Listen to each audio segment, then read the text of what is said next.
قد قال الله تبارك وتعالى في كلامه المجيد أعوذ بالله من الشيطان الرجيم من يطع الرسول فقد أطاع الله صدق اللہ العظیم۔ سب تعریف اللہ رب العالمین کے لیے، درود شریف اللہ کے آخری نبی حضرت محمد مصطفیٰ صلی اللہ تبارک و تعالی علیہ وآلہ وسلم کی ذات گرامی کے لیے، اللہ تبارک و تعالی کی طرف سے رضوان کا نزول صحابہ اکرام رضوان اللہ علیہ اجمعین پر اور رحمتوں برکتوں کا نزول علماء کرام ائمہ حدیث پر۔ حضرات گرامی، آج کی یہ مجلس تقریب تکمیل صحیح بخاری شریف کے حوالے سے منعقد کی گئی ہے، اور اللہ نے اس بندہ عاجز کو توفیق دی کہ اسے پڑھانے کا اعزاز حاصل ہوا، اور اس دفعہ اس سال مجھے 2 جگہ پہ، چند دن پہلے ہم نے جامعہ لاہور مرکز البیت العتیق میں بھی دوسری جلد اور کچھ حصہ میں نے پہلی کا بھی پڑھایا، وہاں بھی میں نے تکمیل کرائی الحمدللہ۔ یہ دوسرا مقام ہو گیا اس سال۔ یہ کتاب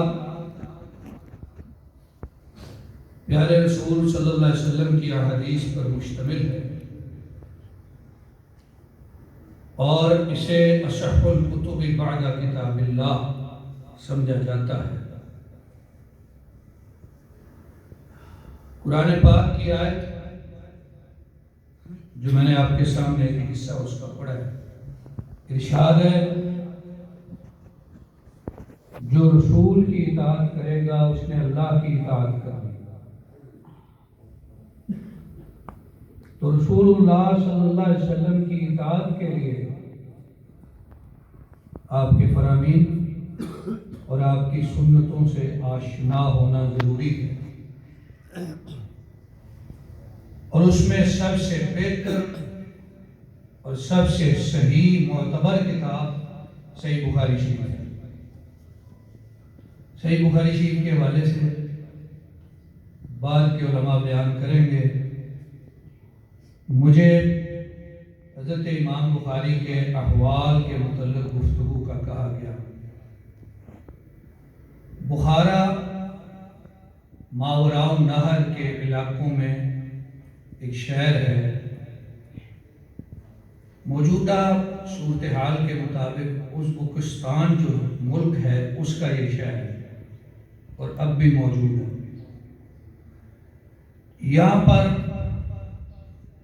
ہمارے ممدوح جنہیں امام بخاری کہا جاتا ہے 194 ہجری میں پیدا ہوئے ہیں، یعنی ہمارے پیارے رسول صلی اللہ علیہ وسلم کے اس دنیا سے تشریف لے جانے کے 184 سال بعد یہ پیدا ہوئے بخارا میں۔ نام ہے محمد بن اسماعیل بن ابراہیم بن مغیرہ، اور پھر اوپر تک نسب معروف ہے۔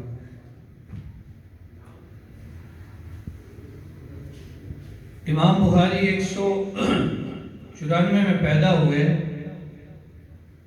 ان کے آباء و اجداد فارسی النسل تھے۔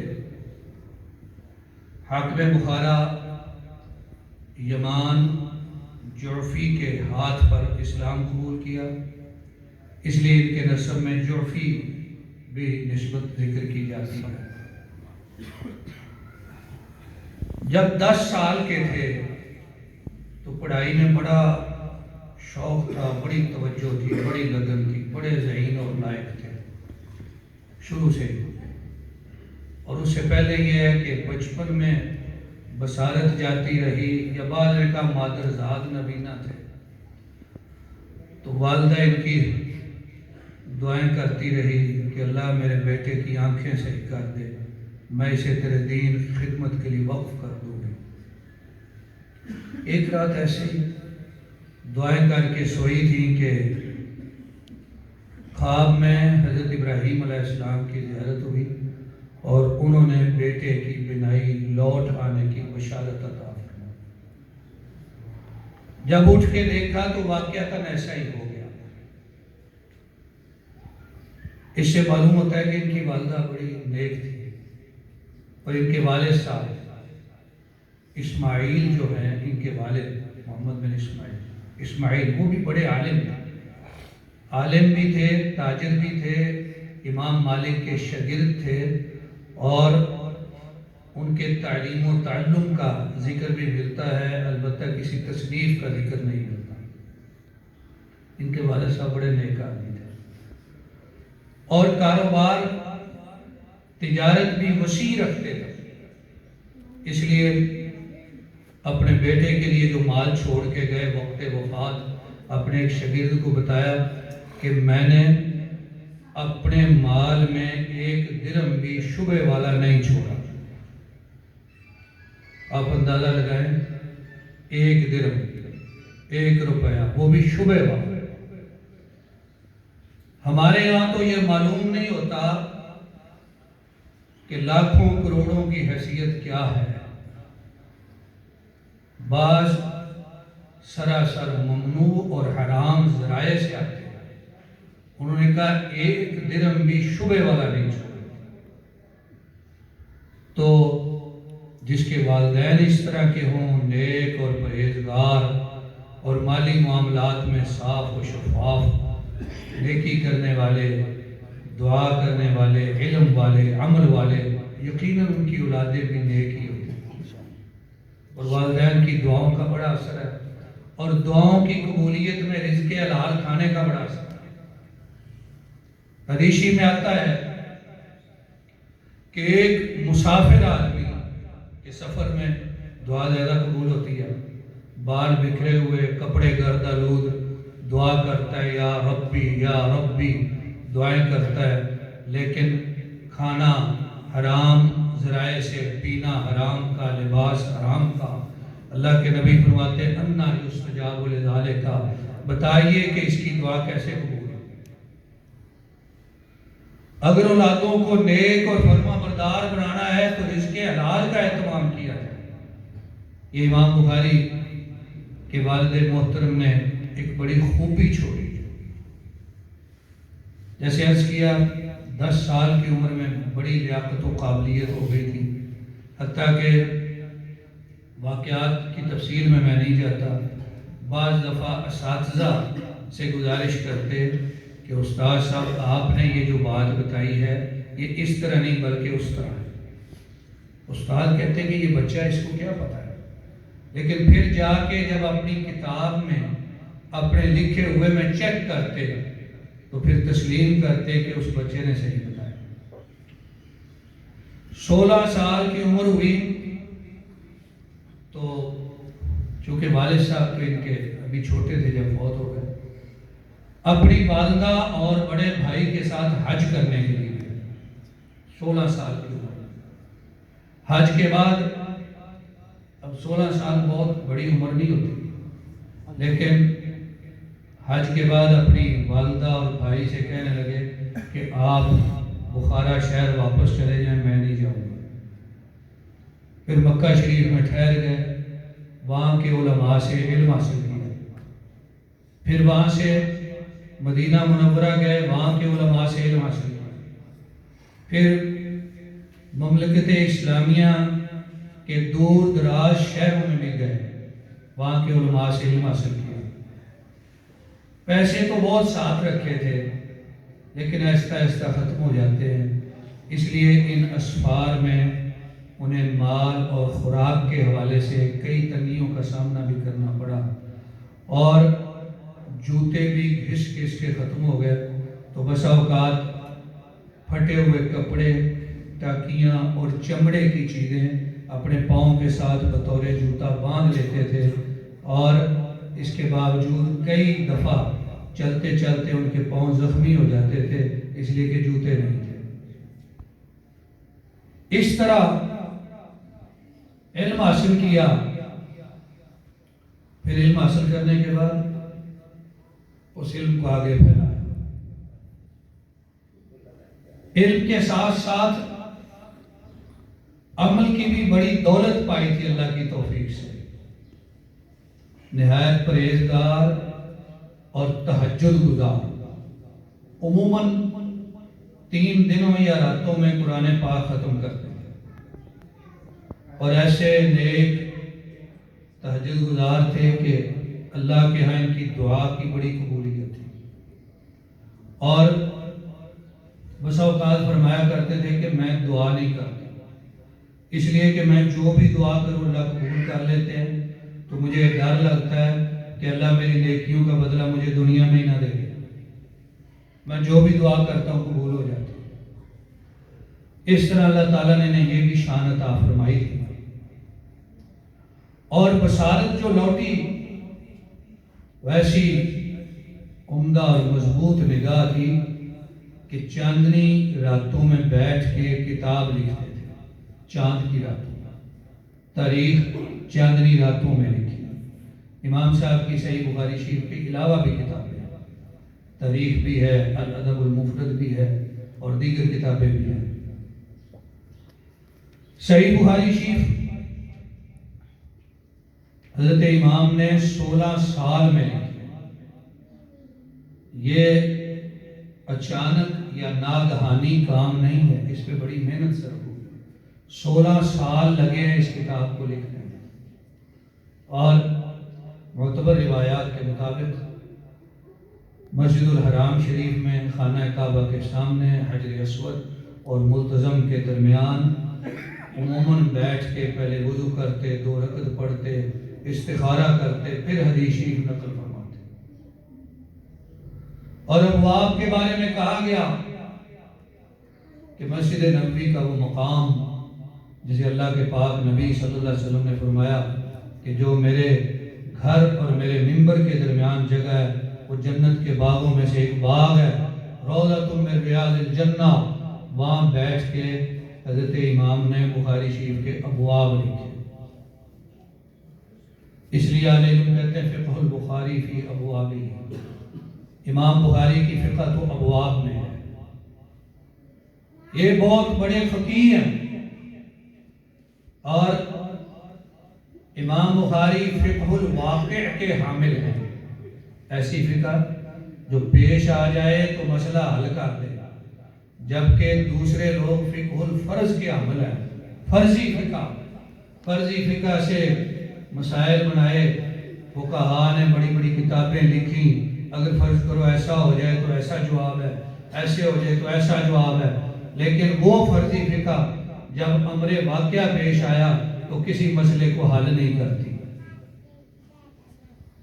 امام صاحب کو اللہ نے جو فقہ عطا فرمائی، جو دانائی عطا فرمائی، بڑے بڑے پیچیدہ مسائل حل فرمائے، اور اپنے زمانے کے باطل فرقوں پر پوری نگاہ رکھی، اور اس نگاہ کی جھلکیاں بخاری شریف کے ابواب میں نظر آتی ہیں۔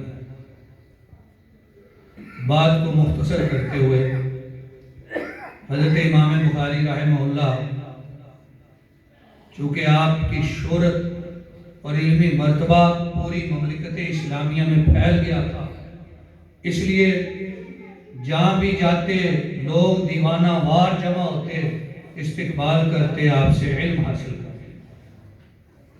آپ کے زندگی بھر کے ساتھی اور چند احادیث میں شاگرد حضرت امام مسلم رحمہ اللہ بھی ہیں، صحیح مسلم شریف والے، وہ فرماتے ہیں کہ ہم نے اپنے استاد محترم کو جب اپنے شہر بلایا نیشا پور، تو وہاں پہ جب امام بخاری نے جس دن آنا تھا، شہر سے باہر لوگ استقبال کے لیے گئے، راستے کے دونوں طرف کھڑے تھے اور میلوں تک کھڑے تھے۔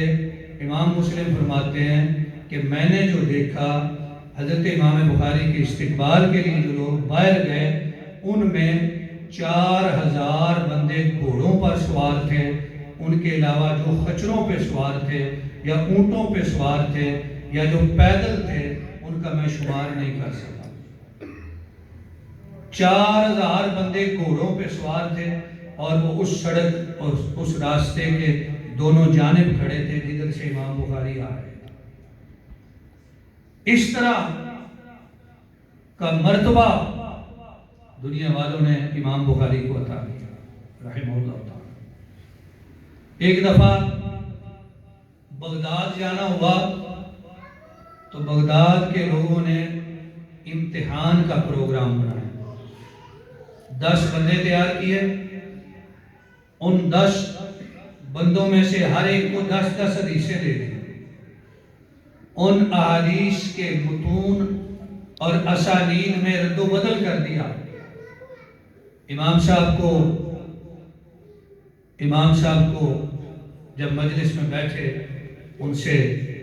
ان کے سامنے یہ بات رکھی گئی۔ میں اپنی بات کو روک کے قاری خالد صاحب سے گزارش کروں گا اسٹیج پہ تشریف۔ ان کے سامنے جب 10 بندوں نے 10 احادیث 100 احادیث رد و بدل کر کے پیش کی، ایک بندے نے 10 حدیثیں پیش کی، امام صاحب نے فرمایا لا ادری، مجھے ان کا نہیں علم۔ پھر دوسرے نے، پھر تیسرے نے، پھر چوتھے نے، 10 بندوں نے 100 حدیث پیش کی۔ امام بخاری رحمہ اللہ نے 100 کی 100 سن لی۔ انہوں نے جان بوجھ کے رد و بدل کیا، سندوں میں بھی متنوں میں بھی۔ تو بعد میں فرمایا پہلا بندہ اٹھے۔ وہ بندہ اٹھا، جس طرح اس نے 10 حدیثیں آمدن بدل کے پیش کی تھی، آپ نے اس کو اسی طرح پڑھ کے سنائی۔ فرمایا تم نے 10 حدیثیں اس طرح پڑھی؟ کہا جی ہاں۔ آپ نے فرمایا تمہاری 10 میں یہ غلطی ہے اور ان کے بجائے یہ 10 صحیح ہے۔ پھر دوسرے کو، تیسرے کو، اسی طرح 10 کے 10 بندوں کی 100 حدیث کی اصلاح کی۔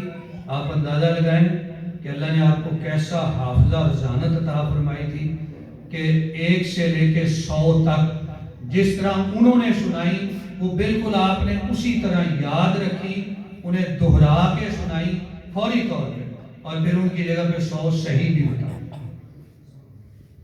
پھر دنیا ان کے ضبط اور حفظ کی معتبر اقرار کرنے والی ہو گئی کہ اس جیسا ضابط اور حافظ ہم نے دنیا میں نہیں دیکھا۔ مولانا عبدالسلام مبارک پوری نے سیرت بخاری میں کبار اہل علم میں سے کسی کا قول نقل کیا ہے، کہتے ہیں کہ امام بخاری اگر صحابہ کرام میں ہوتے تو بڑی شان والے ہوتے، اگر تابعین میں ہوتے پھر بھی بڑی شان والے ہوتے، لیکن اللہ نے ان کو جس موقع پہ زندگی بخشی وہاں پہ انہوں نے پہلے لوگوں جیسی شان پائی۔ تبا تابعین کے شاگرد ہے امام بخاری رحمہ اللہ۔ نبی کریم صلی اللہ علیہ وسلم سے حدیثیں حاصل کرتے ہیں 3 واسطوں سے، صحابی، تابعی، تبا تابعی، اس کے بعد امام بخاری۔ 3 واسطوں سے جنہیں ثلاثی کہا جاتا ہے۔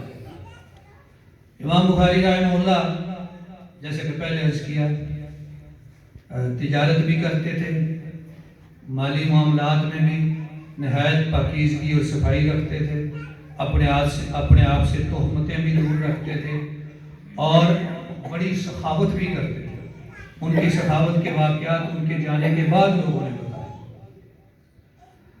آخر زندگی میں یہ سوچا کہ کیوں نہ میں اپنے شہر مستقل جا کے رہوں، مختلف علاقوں میں پڑھاتے رہے، لہذا اپنے شہر بخارا واپس آ گئے۔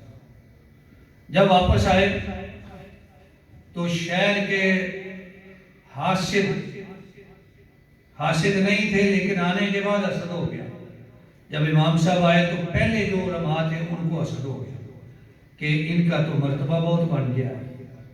حالانکہ علم کا معاملہ ہو یا کچھ اور، انسان کو چاہیے اللہ نے جو اسے عطا کیا اس پہ راضی رہے اور اللہ سے دوسروں کی طرف مانگے، رشک کے انداز میں، حسد کے انداز میں نہ مانگے کہ اس سے یہ نعمت چھن جائے مجھے مل جائے۔ حسد کرنے لگے، ایک سبب یہ بن گیا، دوسرا سبب یہ بنا جو اس وقت حاکم تھا، خالد زہلی، وہ کہنے لگا کہ آپ میرے گھر میں ایک ٹائم دیں، میرے گھر تشریف لایا کریں، میں گورنر ہوں، مجھے اور میرے بچوں کو بخاری شریف پڑھایا کریں۔ اور میں تمہارے گھر نہیں آ سکتا۔ کہنے لگا پھر ایسا کریں کہ میں اور میرے شہزادے آپ کے گھر آ جایا کریں گے، آپ ہمیں بخاری شریف الگ پڑھائیں۔ اور میں الگ نہیں پڑھاؤں گا، میری جو مجلس سبق کی ہوگی جس میں عام و خاص بیٹھیں گے، آپ بھی آگے بیٹھیں۔ تو حاکم نے اس بات کو اپنی بےعزتی سمجھا، اور ساتھ حاصل علماء بھی ملے، کئی اسباب جوڑے گئے تاکہ امام بخاری کو اس شہر سے نکال دیا جائے۔ ایک بہت بڑا الزام ان پہ یہ لگایا گیا کہ یہ قرآن پاک کو مخلوق کہتے ہیں، اور یہ بات پہلے سے چلی آ رہی تھی اس زمانے میں، خاص طور پہ کہ قرآن مخلوق ہے یا خالق کی صفت ہے۔ تو معتبر اہل علم کہتے تھے خالق کی صفت ہے، قرآن مخلوق نہیں ہے۔ امام بخاری پہ یہ الزام لگایا گیا کہ یہ قرآن کو مخلوق کہتے ہیں، حالانکہ امام صاحب کہتے تھے لفظی بالقرآن مخلوقن، جب میں قرآن پڑھتا ہوں نا، میرا پڑھنا مخلوق ہے۔ اور اس بات کو انہوں نے بخاری شریف کی آخری کتاب کتاب التوحید والرد علی الجہمیہ میں کئی ابواب کے تحت ثابت کیا، کئی ابواب کے تحت۔ وہ کہتے ہیں کہ جب بندہ مخلوق ہے تو بندے کے سارے کام بھی مخلوق ہیں، لہذا جب بندہ قرآن پڑھے گا تو بندے کا پڑھنا مخلوق ہوتا ہے، قرآن مخلوق نہیں ہے۔ یہ ایک بریک فرق تھا جس کو وہ عمدن سمجھ نہیں رہے تھے، اور امام بخاری پہ تہمت دراز ہوتی جا رہی تھی۔ لہذا حضرت امام بخاری کو کئی طرح سے تنگ کیا گیا، حتیٰ کہ مجبور ہو گئے کہ شہر سے نکل جائیں۔ آپ شہر سے نکل گئے، سمرقند کی طرف روانہ تھے۔ اس زمانے میں بڑا مشہور شہر تھا، آج بھی موجود ہے، اس کی طرف جا رہے تھے کہ راستے میں کئی لوگوں کے پیغامات آئے، وفد بھی آئے کہ آپ ہمارے شہر میں آ جائیں، ہمارے شہر میں آ جائیں، لیکن آپ نے فرمایا میں سمرقند جانا چاہتا ہوں، وہاں جا کے پڑھاؤں گا۔ راستے میں بیکند کا ایک علاقہ ہے، وہاں ایک بستی تھی خرتنک نام کی، وہاں ٹھہرے۔ تو جیسے میں نے پہلے گزارش کی کہ حضرت امام بخاری رحمہ اللہ فرماتے ہیں کہ میں دعا کم کرتا ہوں، اس لیے کہ میں جو دعا کرتا ہوں اللہ قبول کر لیتا ہے۔ تو ایک شاگرد بتاتا ہے کہ میں نے یہاں پہ رات کو سنا امام صاحب کہہ رہے تھے یا اللہ میری عمر زیادہ ہو گئی، میرا جسم کمزور ہو گیا، کئی لوگ میری مخالفت کرنے والے ہیں، اب میں چاہتا ہوں کہ میں تیرے پاس آؤں۔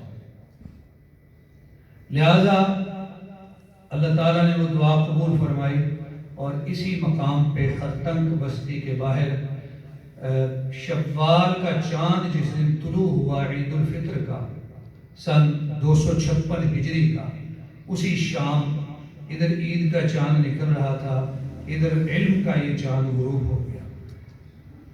اور صبح نماز عید کے بعد اسی بستی میں اس پردیسی کا جنازہ ادا کیا۔